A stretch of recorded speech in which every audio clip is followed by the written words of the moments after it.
अब उससे रिलेटेड ही जो हमने अपना एक्सेस डिमांड पढ़ा था उससे रिलेटेड नेक्स्ट पॉइंट आता है डिफिसिट डिमांड, ठीक, इसका रिवर्स।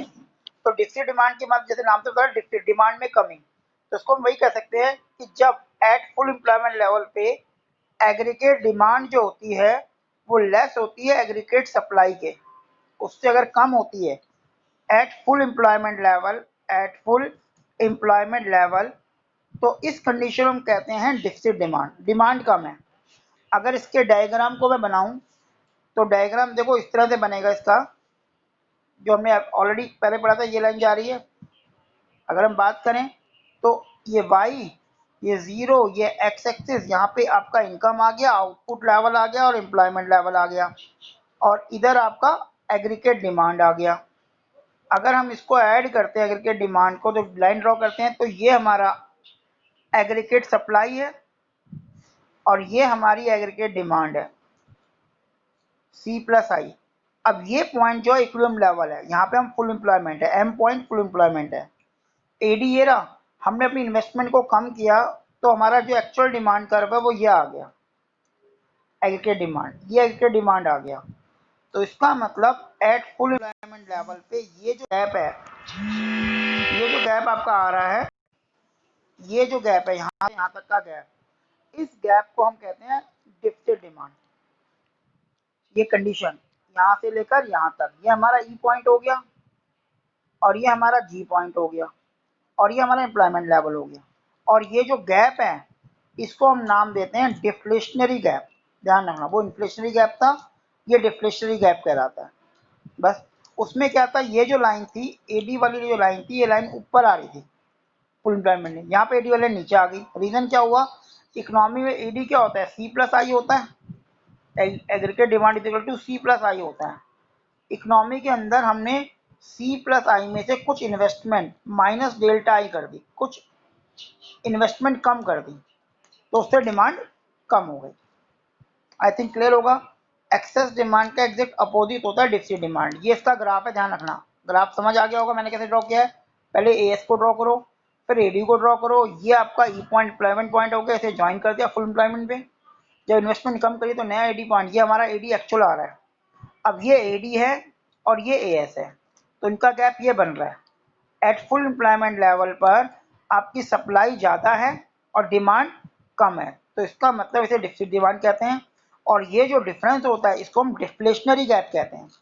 एक्सेस डिमांड में इन्फ्लेशनरी गैप बनता है और डिफिसिट डिमांड में डिफ्लेशनरी गैप बनता है। आई थिंक यहाँ तक जो लिखा है लाइन वही लिखी होगी, देखो कह रहा है deficit demand refer to the situation when aggregate demand is less than aggregate supply corresponding to full employment level of output। ठीक है, और ये जो गैप होता है इस गैप को हम डिफ्लेशनरी गैप कहते हैं।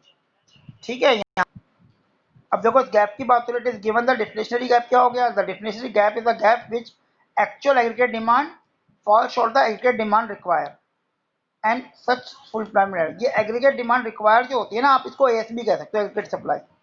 मैंने तो बताया है, अगर डायग्राम में एएस ज़्यादा है इस कंडीशन में और एग्रीगेट डिमांड कम है एट फुल एम्प्लॉयमेंट लेवल पे, तो इनके डिफरेंस को आप लोगे तो हम उसे डिफ्लेशनरी गैप कहते हैं। अब इसके रीज़न पढ़ लेते हैं। अगर हम रीज़न की बात करें तो सेम वही है, क्यों ऐसा क्यों होता है, डिफिसिट डिमांड क्यों होती है। Number one, decrease in propensity, जैसे उसमें था इंक्रीज इन प्रोपेंसिटी कंज्यूम, इसमें डिक्रीज था। कंज्यूमर ने एक्सपेंस करना कम कर दिया, सेविंग करनी ज़्यादा कर दी। जब उसने बढ़ी हुई इनकम का पोर्शन कम कंज्यूम किया तो डेल्टा सी कम हो गया, डिमांड कम, कंजम्पशन कम हो गई, और इससे क्या इफेक्ट पड़ा, इससे डिमांड डिक्रीज कर गई, और डिमांड डिक्रीज करी तो सप्लाई ज़्यादा और डिमांड कम है। फिर इंक्रीजिंग टैक्स, सही कुछ कर गवर्नमेंट टैक्स बढ़ा दिया, गवर्नमेंट टैक्स बढ़ा दिया तो मैंने आपको बताया था कि 50 के मेरी इनकम है, पहले मैं 10 के टैक्स दे रहा था, तो मेरे पास जो डिस्पोजल इनकम आ रही थी वो 40 के आ रही थी जो मैं खर्च कर सकता था। गवर्नमेंट ने टैक्स बढ़ा के 20 कर दिया, अब मेरे पास कितना आ रहा है, 30 के आ रहा है। ये 30 के डिस्पोजल इनकम होती है। डिस्पोजेबल इनकम वो इनकम होती है जो मैं अपनी इच्छा से खर्च कर सकता हूँ। देखो मेरी इनकम 50 के है, लेकिन गवर्नमेंट को मुझे टैक्स देना ही पड़ेगा, मैं अपनी इच्छा से नहीं दे रहा है, तो मुझे देना ही पड़ेगा, नहीं दूंगा तो मुझे लीगल एक्शन हो जाएगा। लेकिन ये जो पैसा है वो मैं अपनी मर्जी से कर सकता हूँ। अगर गवर्नमेंट टैक्स बढ़ाएगी तो मेरी इनकम कम होगी, और मेरी इनकम कम होगी, नॉर्मल सी बात है, मैं डिमांड कम करूँगा और डिमांड अपने आप ही कम हो जाएगी। यहाँ तक बात क्लियर है इनके पास। देखो क्या लिखा है अगला, डिक्रीज इन गवर्नमेंट एक्सपेंडिचर, जैसे वही पॉइंट था जैसे हमने इसमें पढ़ा था, इंक्रीज, इसमें डिक्रीजिंग गवर्नमेंट एक्सपेंडिचर, सरकार अपने खर्चे कम करेगी। सरकार अगर अपने खर्चे कम करेगी तो नॉर्मल सी बात है गुड्स और सर्विस की डिमांड अपने आप ही कम हो जाएगी। जैसे बताया था सरकार ने खर्चे कम किए तो इकोनॉमी के अंदर लोगों की इनकम कम होगी, डेल्टा वाई कम होगा। डेल्टा वाई कम होगा, अगर डिक्रीज करेगा तो नॉर्मल सी बात है अगर डेल्टा वाई कम होगा तो लोगों की डिमांड भी कम हो जाएगी। ठीक है, एक मिनट कोई ज्वाइन कर रहा है, मैं देखना हूँ। गवर्नमेंट ने अपने खर्चे कम करे, जब गवर्नमेंट खर्चे कम किए तो लोगों की इनकम कम हो गई, तो लोगों ने कंजम्पशन कम कर दिया, डिमांड अपने आप ही कम हो गई।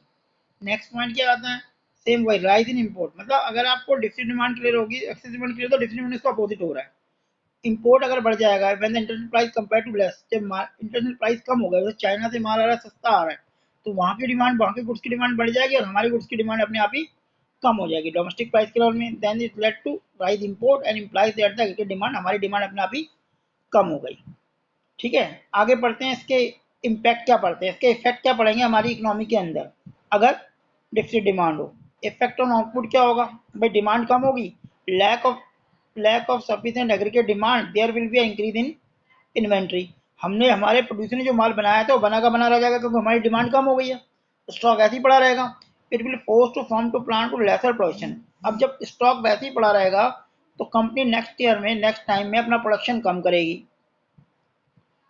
रिजल्ट सिंपल सी बात है, स्टॉक पड़ा हुआ है and as a result plan output is fall, तो हमारा प्रोडक्शन अपने आप ही कम होने लग जाएगा। इफेक्ट ऑन एम्प्लॉयमेंट, भाई जब प्रोडक्शन कम होगा तो एम्प्लॉयमेंट भी डिक्रीज करेगी। Deficit demand cause inventory unemployment in the economy due to fall in plan output. Inventory environment का मतलब क्या, लोग काम करना तो चाहते हैं लेकिन वो काम नहीं मिलेगा, क्यों नहीं मिलेगा, प्रोड्यूसर का ऑलरेडी प्रोडक्शन पड़ा हुआ है, स्टॉक पड़ा हुआ है, तो आगे प्रोडक्शन क्यों करेगा, वो जो प्रोडक्शन है पहले उसे सेल करेगा, इसका मतलब वो आगे प्रोडक्शन रोक देगा या कम कर देगा।